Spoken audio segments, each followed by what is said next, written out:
इसलिए दिखाने का कल मुझे ही किसी प्रकार के लेटर प्रधानमंत्री क्या भेज सकते हैं मेरे नाम से धमकी भरे कुछ भी, और सरकार मुझे देशद्रोही और आतंकवादी घोषित करके मुझे तो लगा देगी अंदर। आतंकवादी मैं देशभक्त हूँ, राष्ट्रभक्त हूँ, लोकतंत्र में विश्वास रखता हूँ, संविधान में विश्वास रखता हूँ।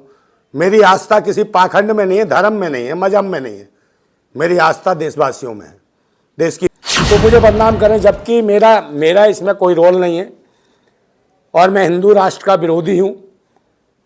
और हिंदू राष्ट्र की जो बात करता है या अन्य किसी राष्ट्र की, इस्लाम राष्ट्र की या खालिस्तान राष्ट्र की या लंडू राष्ट्र की या झंडू राष्ट्र की, तो इसका मतलब वो देश के लिए आतंकवादी है संवैधानिक रूप से।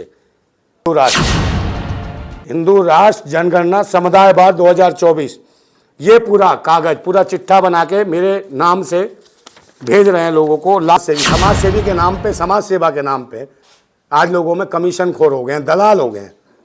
और हम क्रांतिकारी हैं, सिर्फ मिशन पे काम करते हैं, भारतीय संविधान को लेके काम करते हैं।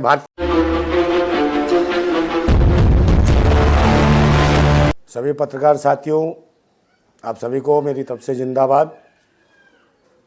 आज हमने आपको इसलिए बुलाया है यहाँ कि 2024 का लोकसभा चुनाव होने वाला है और जल्दी ही चुनाव आयोग इसको लेके घोषणा भी कर सकता है, मुझे लगता है हफ्ते 15 दिन में। तो इसी कड़ी में जोड़ते हुए हम देख रहे हैं कि भारत निर्वाचन आयोग जो पारदर्शिता की बात करता है, कहीं ना कहीं वो भी किसी तरीके से गुमराह कर रहा है सरकार के साथ मिलके, चाहे वो ईवीएम के माध्यम से हो, चाहे लोगों को बदनाम करने के माध्यम से हो, चाहे छोटी पार्टियां बनी हो उनको बर्बाद करना चाहता हो, चाहे छोटे दल बने हों उनको ख़त्म करना चाहता हो। उसी कड़ी में हमारे साथ एक मतलब कि एक तरीके से कहिए कि दुर्घटना की जा रही है, और दुर्घटना का मतलब हमारे साथ दुरुपयोग तरीके से हमें बदनाम किया जा रहा है, दुरुपयोग किया जा रहा है हमारे एड्रेस का, जो कि भारत निर्वाचन आयोग के पास जो मेरी पार्टी रजिस्ट्रेशन है, जिंदाबाद क्रांति पार्टी, जिसका मैंने राष्ट्रीय केंद्रीय कार्यालय का जो एड्रेस दिया है, उसी एड्रेस से कहीं ना कहीं कुछ लोग स्पीड पोस्ट, पता नहीं कौन है, सरकार के लोग हैं या चुनाव आयोग के लोग हैं या कौन लोग हैं और कौन है, या भाजपा आईटी सेल के लोग हैं, जो हिंदू राष्ट्र के नाम से वो कर रहे हैं काम के हिंदू राष्ट्र जनगणना समुदायवाद लोकसभा 2024 और देश की 543 सीट की वो जनगणना बता रहे हैं, जाति जनगणना। उसका एक लेटर पूरा पेज बना रखा है, मैं दिखाता हूं आपको, ये देखिए, ये है, ये स्पीड पोस्ट कर रहे हैं और मेरे नाम से कि नंदा भाई राजपूत ये जाति जनगणना किए है, और ये लोगों को पोस्ट कर रहे हैं स्पीड पोस्ट से, मेरा एड्रेस है। तो मुझे बदनाम करें जबकि मेरा इसमें कोई रोल नहीं है, और मैं हिंदू राष्ट्र का विरोधी हूँ। और हिंदू राष्ट्र की जो बात करता है या अन्य किसी राष्ट्र की, इस्लाम राष्ट्र की या खालिस्तान राष्ट्र की या लंडू राष्ट्र की या झंडू राष्ट्र की, तो इसका मतलब वो देश के लिए आतंकवादी है संवैधानिक रूप से। और मैं आतंकवादी नहीं हूँ, मैं देशभक्त हूँ, राष्ट्रभक्त हूँ, लोकतंत्र में विश्वास रखता हूँ, संविधान में विश्वास रखता हूँ। मेरी आस्था किसी पाखंड में नहीं है, धर्म में नहीं है, मजहब में नहीं है, मेरी आस्था देशवासियों में है, देश की माताओं बहनों में है, बेटियों में है, बच्चों में है, रोजगार में है, सुरक्षा में है, शिक्षा में है, स्वास्थ्य सेवाओं में है, इनमें मेरी आस्था है। मैं उन्हीं आस्था को केंद्र बिंदु बनाकर काम करता हूँ राष्ट्र के लिए। मैं एक क्रांतिकारी व्यक्ति हूँ, मैं समाज सेवी नहीं हूँ। मैं, जो लोग कहते हैं समाज सेवी के नाम पे, समाज सेवा के नाम पे आज लोगों में कमीशन खोर हो गए हैं, दलाल हो गए हैं। और हम क्रांतिकारी हैं, सिर्फ मिशन पे काम करते हैं, भारतीय संविधान को लेके काम करते हैं, भारतीय लोकतंत्र की मजबूती चाहते हैं, भारतीय लोकतंत्र को बहाल रखना चाहते हैं, भारतीय संविधान को बचाए रखना चाहते हैं।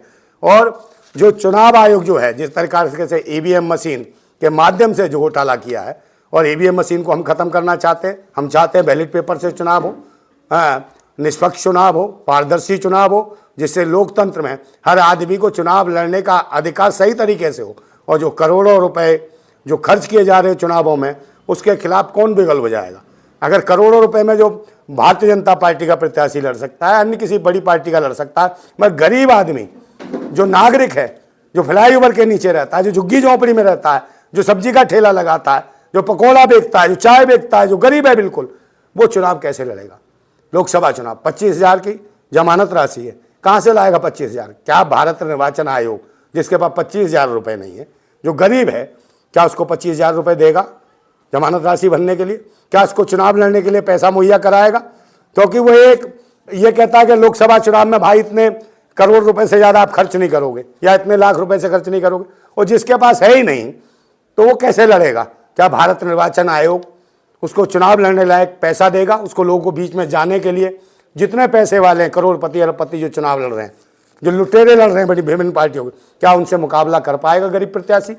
उसका सहयोग करना चाहिए। रही बात इसकी, मैंने आपकी जो प्रेस कॉन्फ्रेंस देखिए, ये हिंदू राष्ट्र जनगणना समुदायवाद 2024, ये पूरा कागज, पूरा चिट्ठा बना के मेरे नाम से भेज रहे हैं लोगों को। लाखों पोस्टर की गई हैं। देखिए लोकसभा, दिल्ली के हिसाब से लोकसभा सीटें कितनी हैं? लोकसभा 22 जाति जनगणना की गई है हर राज्य की। ये देखिए, ये दिल्ली की है, देख लो, ये दिल्ली राज्य की है। जाति जनगणना, नकली जाति जनगणना, जो लोगों को गुमराह किया जा रहा है, जिन जातियों का कोई वर्चस्व नहीं है उनको प्रतिशत उनका ज्यादा दिखाया जा रहा है, ये स्थितियां हैं। और कई जातियों का तो नाम भी नहीं है, मतलब लोग गुमराह किया जा रहा है हिंदू राष्ट्र के नाम पे है। मुसलमानों की परसेंटेज ही नहीं है इसमें। ये देखिए, जम्मू कश्मीर का अलग है। हर राज्य का मतलब 543 सीटों का इन्होंने जाति जनगणना कर दी लोकसभा सीटों की, और मेरे नाम से ये पोस्ट की जा रही है। ये देखिए, मैं वो भी दिखाता हूँ लिफाफा, ये रहा लिफाफा, देखिए ये पोस्ट की गई है। पूर्व सांसद रही हैं कृष्णा तीरथ करोल बाग से, उनको पोस्ट की गई है। उनका पता नहीं एड्रेस नहीं मिला स्पीड पोस्ट वाले को, डाक विभाग वाले को, और वो वापस मेरे एड्रेस पे आई है मेरी। ठीक है, ये हाल है, बदनाम करने का काम है। मैं इसलिए दिखाने का, कल मुझे ही किसी प्रकार के लेटर प्रधानमंत्री क्या भेज सकते हैं मेरे नाम से, धमकी भरे कुछ भी, और सरकार मुझे देशद्रोही और आतंकवादी घोषित करके मुझे तो लगा देगी अंदर। पोस्ट ऑफिस पर जब एक मिनट और देखिए, ये बाम सेब का है, ये बाम सेब को दिया है, एक विकास भाई पटेल हैं, बाम सेब वाले हैं, उनके एड्रेस पे दिया भेजा, समझे, जो मिशन के लिए काम करते हैं, जो भारतीय संविधान को मानने वाले लोग, उनके यहाँ भी एड्रेस भेजा।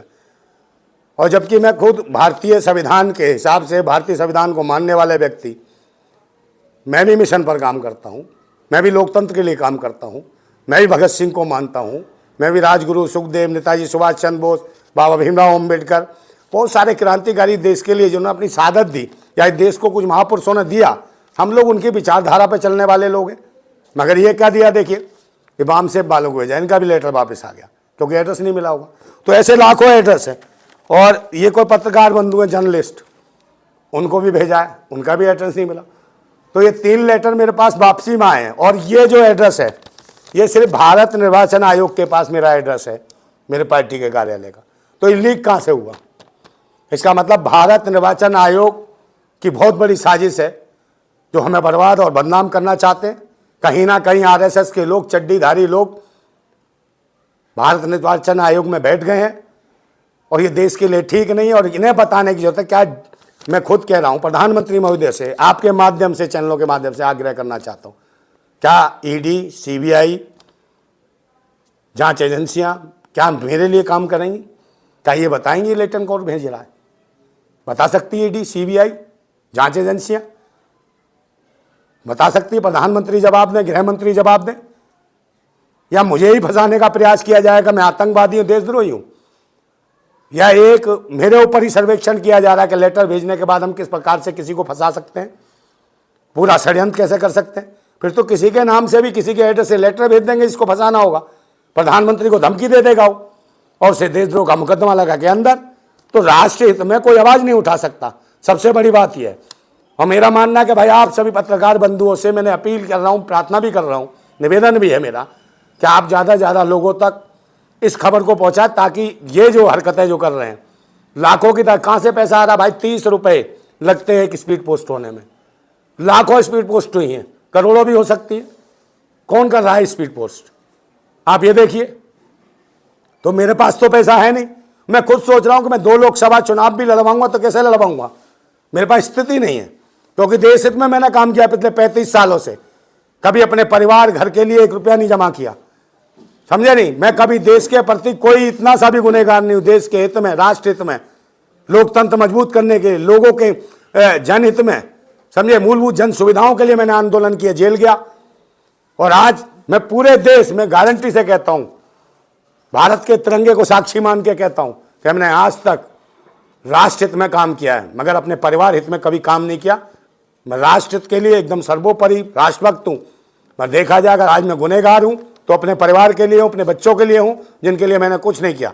पर उसके बावजूद भी अगर भारत निर्वाचन आयोग या IT सेल भाजपा या भाजपा सरकार इस प्रकार के लेटर मेरे नाम का दुरुपयोग कर रही है तो ये ठीक नहीं है। और मैं जितनी भी जांच एजेंसियां हैं, ED है, CBI है, जांच जो भी हैं, वो सब इस पर जांच एजेंसियां अगर बैठा सकते हैं, मोदी साहब बैठाएं हैं। और रही बात सुरक्षा की मांग, तो मैं करता नहीं। जैसे गोली मारनी है, उनसे सुरक्षा की मांग करूं जो मेरे कातिल बैठे, कातिलों से कहूं कि मेरी सुरक्षा करो, नहीं कह सकता। और जिसे मारना है मार दे गोली। मैं राष्ट्र हित में हम काम करेंगे, डरने वाले लोग नहीं हैं।